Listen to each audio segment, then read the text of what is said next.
Once, a noble king named Surat and a merchant named Samadhi, both having lost everything, sought answers from the wise sage Medhas. The sage explained their feelings were the work of Mahamaya, the great goddess, and told them a story.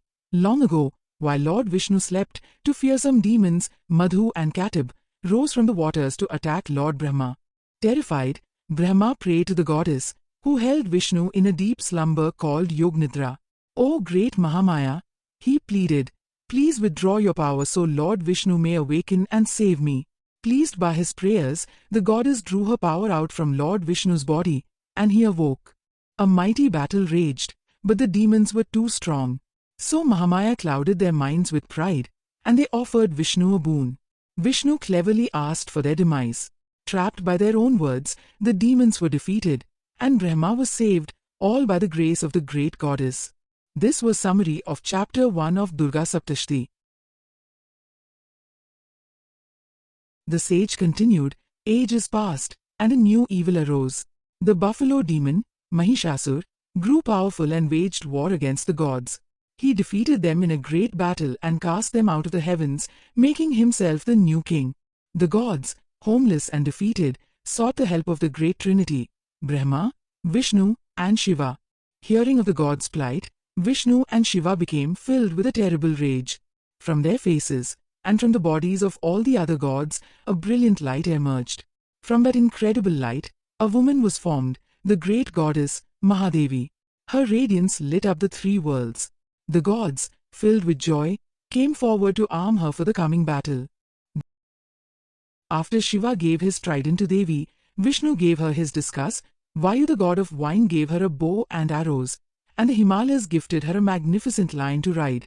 Each god gave her their finest weapon until she was armed with the power of them all. Fully armed, the goddess let out a mighty roar that shook the mountains and churned the oceans. Mahishasur, hearing the terrifying sound, was enraged. Mahishasur sent his entire army, led by his fiercest generals, to face the source of the roar. But the goddess was unstoppable. With a swing of her sword, a shot from her bow, and the bite of her lion, she destroyed the demon hordes. She fought with the fury of a storm. Her many arms moved like lightning, striking down demons. The demon army was utterly destroyed, leaving only their king, Mahishasur, to face the wrath of the great goddess. Seeing his army destroyed, Mahishasur was filled with a terrible fury. He took on his most fearsome form, a monstrous buffalo, and charged towards the goddess. The earth trembled, but the great goddess only laughed, her eyes shining like stars. Mahishasur was a master of illusion. He changed from a buffalo to a lion, then to a man with a sword, and then to a giant elephant, trying to trick the goddess. But she was faster than his magic. She parried his every attack, her many arms moving in a blur of divine power. Finally, out of tricks, Mahishasur returned to his buffalo form and charged with all his might. But the goddess leaped high into the air, and with the grace of a dancer, landed on the great demon's back, forcing him to the ground. Pinned beneath her foot, the demon struggled, but he could not escape. The goddess raised her radiant trident and plunged it deep into his heart, as his true demon form began to pull itself out of the buffalo's mouth. The great demon Mahishasur was no more.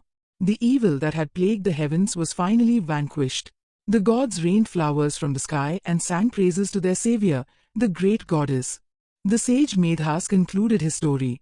Such is the power and glory of the goddess, he told the king and the merchant. She is the protector of the universe. Take refuge in her, and all your sorrows will be washed away.